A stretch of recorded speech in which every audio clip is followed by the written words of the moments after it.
2 goals down, 45 minutes gone. 5 World Cups, the most famous yellow shirt in football. A team Japan had faced 13 times and never beaten. Then the second half began. In less than 30 minutes, everything changed. Japan came back from 2-0 down, stunned Brazil 3-2 in Tokyo, and made history. Their first ever win over Brazil, and Brazil's first ever defeat to an Asian nation. That was October of last year. Now they meet again. But this time, it is not a friendly. It is the World Cup knockout stage in Houston. 1 game, 1 winner. 1 team goes home. Brazil against Japan. The giant against the team that already proved the giant can fall. So the question is simple. Who wins?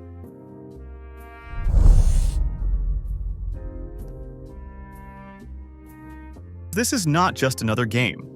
This is the round of 32. A brand new stage in a brand new tournament. 48 teams, 12 groups, a knockout bracket that nobody has ever navigated before. And the very first hurdle on that bracket has thrown up one of the ties of the entire round. Brazil arrive as the most successful team in the history of the competition. 5 titles: 1958, 1962, 1970, 1994, 2002. No nation has won more. No nation has even come close. They are the only country to have appeared at every World Cup ever staged, never once needing a qualifying playoff to get there. And yet, underneath all that history, there is an ache that has lasted almost a quarter of a century. Because that last triumph in 2002 was 24 years ago. An entire generation of Brazilians has grown up without ever seeing the yellow shirt lift the trophy. For a country that treats football as something close to a national religion, that drought is not a statistic. It is a wound that has refused to heal. Japan arrive with a very different kind of history. This is their 8th World Cup in a row. 8 straight tournaments, every one of them earned the hard way. They have reached the round of 16 4 separate times, including each of the last 2 editions. But that is also their ceiling. The last 16 is as far as Japan has ever gone. 4 times they have arrived at this exact door, and 4 times they have failed to walk through it. In 2022, they topped a group containing both Spain and Germany, beating 2 European giants and stunning the entire world, only to fall to Croatia on penalties in the very next round. So close. And then nothing. So here they are, a sleeping giant chasing redemption, and a rising one chasing history. It has never tasted. One of these teams will break new ground on Monday. The other will go home carrying the same old story it has carried for years. And the strangest part of all? The underdog already knows, beyond any doubt, that it can win this fight. Let's start with the favorites. Brazil's road to this tournament was anything but smooth. The build-up was, frankly, a mess. After the bitter disappointment of 2022, the Federation decided it wanted one man and one man only to lead the rebuild. Carlo Ancelotti, the most decorated club manager alive. A coach who has won league titles in all 5 of Europe's major leagues, who has lifted the Champions League more times than anyone in Paris.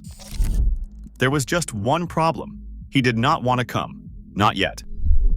He kept extending his stay at Real Madrid, leaving Brazil dangling, forcing them to cycle through interim managers and one short-lived permanent appointment while they waited for a man who kept saying not now. It was, by their own admission, an embarrassing chapter for a proud federation, and the football matched the chaos. Their heaviest ever World Cup qualifying defeat, 4-1 against Argentina in Buenos Aires. Their first ever home loss in qualifying, also handed to them by Argentina. The doubts piled up game after game. But eventually Ancelotti came, and the Brazil he has built does not look like the Brazil of your imagination. Forget the samba, forget the carnival football, the flicks and the flair for the sake of flair. Ancelotti has quietly turned Brazil into something far more European and far more ruthless. This is a team that is perfectly happy to give the ball away, happy to sit in its shape, soak up pressure, wait patiently for the opponent to make a mistake, and then explode forward in transition with frightening speed. And almost all of that danger is funneled toward one man. We will get to him very soon. His squad selection told the same story. Ancelotti was bold, even brutal. He left big names at home. Richarlison, Gabriel Jesus, the veteran Thiago Silva, talented attackers like Savinho and João Pedro. These were not automatic omissions. They were statements. This is Ancelotti's Brazil now, picked his way, built around control and counterpunching rather than reputation. In the group stage, it worked. Brazil opened with a nervy 1-1 draw against Morocco, a game that exposed plenty of the old vulnerabilities, particularly in a shaky first half. But then they tightened the screws. 3-0 against Haiti. 3-0 against Scotland. 2 clean, controlled, professional performances that carried them to the top of Group C on 7 points. They conceded just a single goal across 3 matches, the meanest defensive record of any group winner in the entire tournament. Impressive on paper, but here is the catch, and it is a big one. Haiti and Scotland are not Japan. Brazil have not yet faced an attack with real teeth. The one time at this tournament they did come up against genuine quality, in that opening half against Morocco, they looked rattled. So the question hanging over the Brazilians is the one nobody can answer until the whistle blows on Monday. Are they actually this good, or have they simply not been properly tested yet? Now to the team trying to force them to answer it. Japan did not stumble into this round of 32. They marched into it, and they did it while looking at times like one of the most watchable sides in the whole competition. Their group was no gift: the Netherlands, Sweden, and Tunisia. And their opening match told you everything you need to know about the character of this team. Against the Dutch, Japan went behind. Then they went behind again. Twice they trailed one of the most gifted squads in Europe, and twice they refused to break. They clawed their way back to a 2-2 draw, snatching a point that announced them to the world. Then came Tunisia, and Japan were merciless, putting 4 goals past them without reply. A composed 1-1 draw with Sweden in the final group game was enough to seal second place behind the Netherlands, and to line up this collision with Brazil. 3 games, unbeaten, fearless from the first whistle to the last. Behind it all stands Hajime Moriyasu, a manager who has quietly assembled one of the most cohesive teams Japan has ever produced.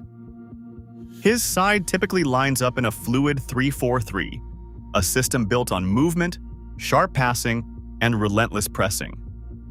This is not a team that leans on one superstar to bail it out.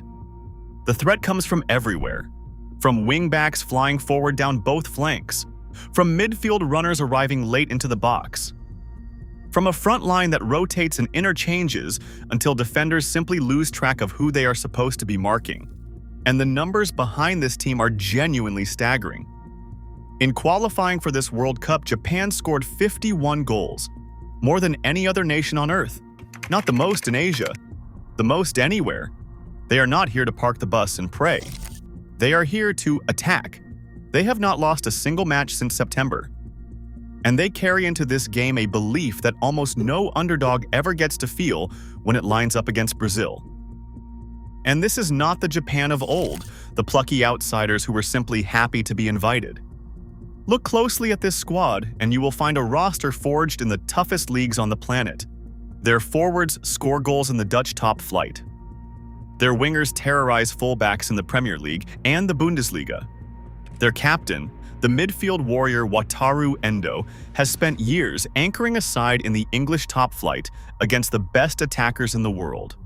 These are not wide-eyed tourists turning up for the experience of a lifetime. They are battle-hardened professionals who line up against European and South American superstars every single weekend of their club seasons, and who long ago stopped being intimidated by a famous badge on the opposite shirt. That European core is the foundation everything else about this team is built upon, because they have already done it. Which brings us back to that night, and to the wider story behind it. Before October of last year, the history between these two was almost laughably one-sided. They had met 13 times. Brazil had won 11 of them. Japan had won none. Their only previous World Cup meeting came back in 2006 in Germany, and Brazil strolled to a 4-1 victory with Ronaldo helping himself to a brace. For decades, Japan against Brazil was not a contest. It was a lesson. The students turning up to be taught. And then came the 14th meeting. October the 14th, 2025. A friendly, on paper, a sold-out Ajinomoto Stadium in Tokyo. Brazil, managed by the very same Carlo Ancelotti who will sit in that Houston dugout on Monday, arrived in Japan and started exactly like the 5-time champions they are. Inside the first half hour, they were 2 goals to the good. Paulo Henrique struck first. Gabriel Martinelli doubled it soon after. It was cruising. It was comfortable. It was, for 45 minutes, precisely the result the whole world expected. And then Brazil fell apart. After the break, Japan turned the screw and Brazil simply could not cope. Takumi Minamino pulled one back early in the second half, pouncing on a careless Brazilian error. And once the first crack appeared, the dam burst. The mistakes kept coming. The yellow shirts grew anxious, then panicked. Before long, Japan were level, the Brazilian defense unraveling under a kind of pressure it never expected to feel against this opponent. And then, in the 71st minute, came the moment that rewrote the record books. Ayase Ueda rose highest and powered a header into the net. 3 goals to 2. The stadium erupted, and the scoreboard read something that had never once been true in the long history of these two nations. Japan had beaten Brazil. For the very first time, in their 14th attempt. No Asian team had ever beaten the Brazilians before that night, in any match, anywhere. Japan tore that record to pieces in 45 unforgettable minutes of football. Afterwards, the Brazilian camp did not hide from it.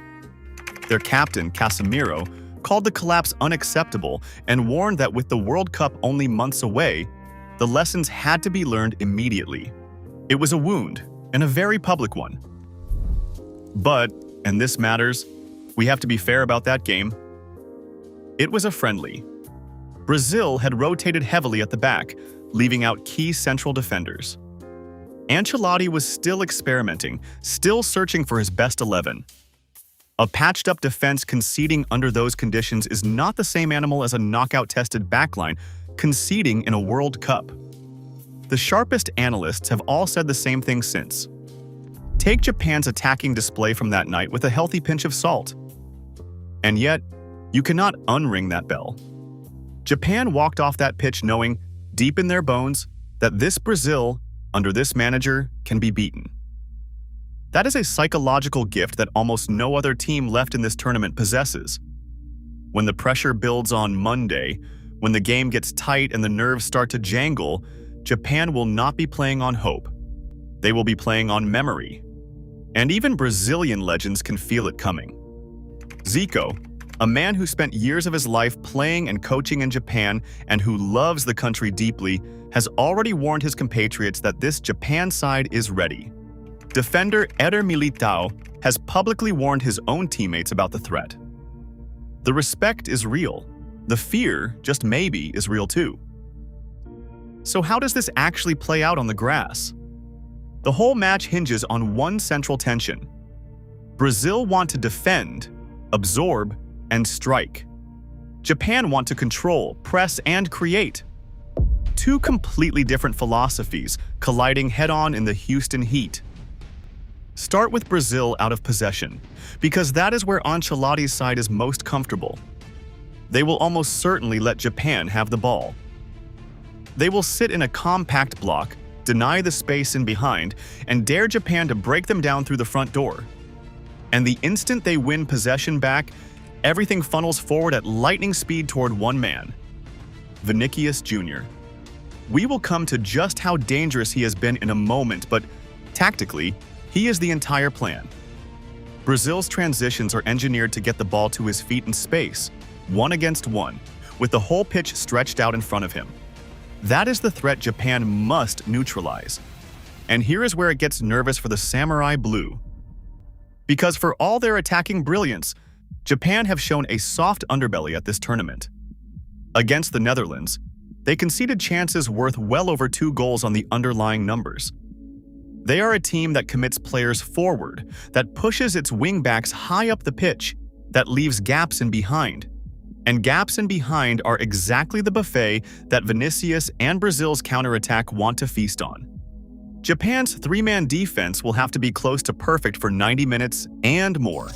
1 lapse, 1 misjudged step up, 1 second of ball watching, and Brazil will be through and gone. But the pressure runs in both directions. Because Brazil have not yet faced anyone who can keep the ball the way Japan can, Moriyasu's midfield is patient, technical, and disciplined. They will not gift possession away cheaply the way Haiti and Scotland politely did. They will make Brazil chase, they will make them defend for long, uncomfortable stretches, and they will probe, again and again, for the gaps that a sit-deep strategy inevitably opens up over time. If Japan can pin Brazil back and turn this into a game of sustained, suffocating pressure rather than a track meet of open transitions, they drag Brazil out of their comfort zone entirely. Watch the flanks too, because that is where Japan will try to win this. Moriyasu's wingbacks are a huge part of the attack, bombing forward to create overloads out wide and whip crosses into Ueda. If they can push Brazil's fullbacks deep and choke off those quick outlets to Vinicius before they even begin, they strangle the counterattack at its very source. But it is a gamble, and a dangerous one.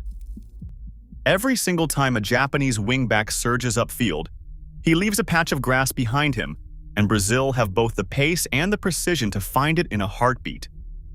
That one duel, Japan's attacking width against Brazil's lightning breaks, may quietly decide the entire afternoon. Set pieces could prove decisive. So could the simplest question of all. Who scores first? If Brazil grab an early goal, they can settle into the exact low block they adore and invite Japan to chase the game straight into their counterattacking trap. But if Japan strike first, Brazil are forced to come out, to commit bodies forward, to abandon the patience that defines them. And that is the precise moment when this Brazilian defense, the very one that crumbled in Tokyo, gets asked the only question that truly matters about it. Now, the men who will decide it. For Brazil, it begins and ends with Vinicius Jr. He has been, without much argument, the single best attacker of the entire group stage. 4 goals in 3 games, a constant, relentless menace. And he has been operating more centrally for his country than he often does for his club, which only makes him harder to pin down. If Japan give him a yard, he punishes it instantly.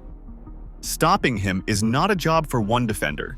It is a job for an entire defensive system working in harmony, and getting that job done will define Japan's whole night. Alongside him, Matheus Cunha has been the perfect foil, chipping in with 3 goals of his own and giving Brazil a second genuine attacking outlet, which means Japan cannot simply double up on Vinicius and forget about the rest. Behind them, Casemiro anchors the midfield, carrying the scars of Tokyo and visibly desperate for redemption. And then there is the wild card hovering over the whole squad: Neymar. Brazil's all-time leading scorer, a surprise inclusion in this squad after a long and painful battle with injury. A player who, even now, even at this late stage of his career, can change a knockout game with a single touch if Ancelotti decides to roll the dice from the bench. For Japan, the focal point is Ayase Ueda, the Feyenoord striker who scored 25 league goals last season, and who, you will remember vividly, headed the winner against this very Brazil side in Tokyo. He is the man who gives Japan a true center forward to play off Brazil's high defensive line, the one with the movement and the timing to make a backtracking defender pay. From midfield, Daichi Kamada is the biggest goal threat, the runner most likely to punish any flicker of Brazilian complacency. And the creativity flows through players like Ritsu Doan and Daizen Maeda, the latter of whom already found the net against Sweden in the group. But there are clouds gathering over both team sheets. Brazil may be without the injured Rafinha, which would be a genuinely significant attacking option to lose. And Japan have their own worries, with question marks reported over the fitness of Takefusa Kubo and the defender Ko Itakura. Two players Moriyasu would dearly love to have fit and available against opposition this dangerous. In a game balanced this finely, the 11 names that land an hour before kickoff could tilt the entire thing one way or the other. And do not overlook the goalkeepers. Allison, one of the very finest in the world, stationed at one end. Zion Suzuki, Japan's rising #1, at the other. In a knockout match that could come down to a single fingertip save or a single penalty struck under unbearable pressure, the men between the posts might just end up mattering more than anyone. So what does the cold, hard market make of all this? It makes Brazil the favorite. Comfortably so. The bookmakers price the 5-time champions as strong favorites to win inside 90 minutes, with Japan a distant outsider and the draw sitting somewhere in between. On the prediction markets, where real money sets the price in real time, Brazil hover around 56% to come through against roughly 19% for Japan in normal time, with the remainder swallowed up by the very real possibility that this thing goes the distance. Vinicius Jr. is the favorite to score. A tidy 2-0 to Brazil is the bookmakers' expected sensible scoreline. But look a little closer, and the numbers start to tell a far more interesting story. The single most popular bet on this match is not a Brazilian route. It is both teams to score. The analysts have noticed exactly what we have noticed. Japan's defense has leaked clear chances against good opposition, but their attack contributes goals almost everywhere it travels. And Brazil, for all those neat clean sheets, have not yet been genuinely tested at the back. The market is quietly pricing in a Japanese goal. It is quietly admitting that this Brazilian defense is not bulletproof, whatever the group stage numbers might suggest. The favorite tag is real, but it arrives wrapped tightly in a warning. It is worth noting, too, where some of the smart money has been drifting. A number of seasoned tipsters have been quietly backing Japan to qualify rather than to win outright inside 90 minutes. A bet that pays out if the Samurai Blue can simply find a way through across the full course of the tie, extra time and shootout included. That is a telling little signal. It says the people who study these games for a living do not see this as a routine Brazilian stroll into the next round. They see a live underdog with a real calculable path to the last 16, and they are willing to put their own money exactly where their analysis is. And then there is the knockout factor, the great wild card hanging over everything. This is not a group game where a draw is survivable and everyone shakes hands. If the 90 minutes end level, we go to extra time. The very word should make every Japanese supporter wince, because that is exactly how their dream died in 2022, beaten from the spot by Croatia at the same round of 16 stage. A shootout is a coin flip, and a coin flip is the great equalizer in all of sport. It does not care how many stars are stitched onto your shirt. The longer Japan can keep this match level, the more that history and that mounting pressure begins to weigh on the favorite rather than the underdog. So, after all of it, the form, the history, the tactics, the numbers, the ghost of Tokyo hanging over the whole thing. Who wins? Let me be honest with you, because a straight answer is what you came here for. Brazil should win this game. The talent gap is real, and it is not small. Vinicius Jr. is the best player on the pitch by a clear distance, and players of that level are precisely the ones who decide knockout football when the margins get thin. Brazil's ability to strike in transition is almost cruelly well-suited to exploiting the exact weakness Japan have flashed all tournament, that space they leave open in behind. On pure quality, the Brazilians have the edge. And in a one-off match, quality usually, eventually, finds a way through. But I am not going to sit here and tell you it will be comfortable, because it will not be.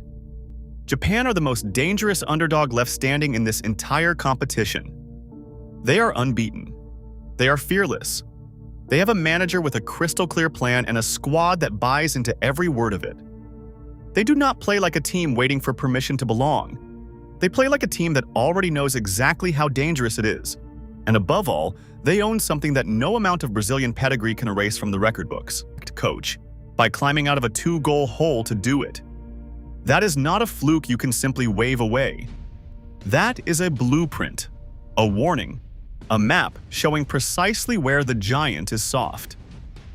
There is a deeply personal edge to this one as well, for Carlo Ancelotti, a man who has won absolutely everything there is to win in club football, international.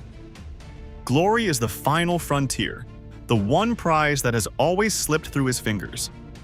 He simply cannot afford to become the coach who guides this Brazil to a second humiliation against the very same opponent inside a single year.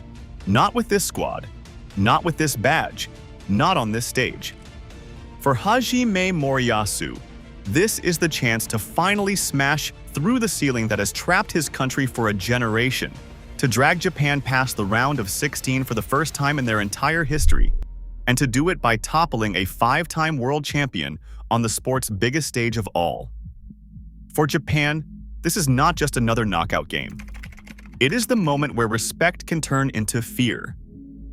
Two managers, two completely different burdens pressing down on their shoulders.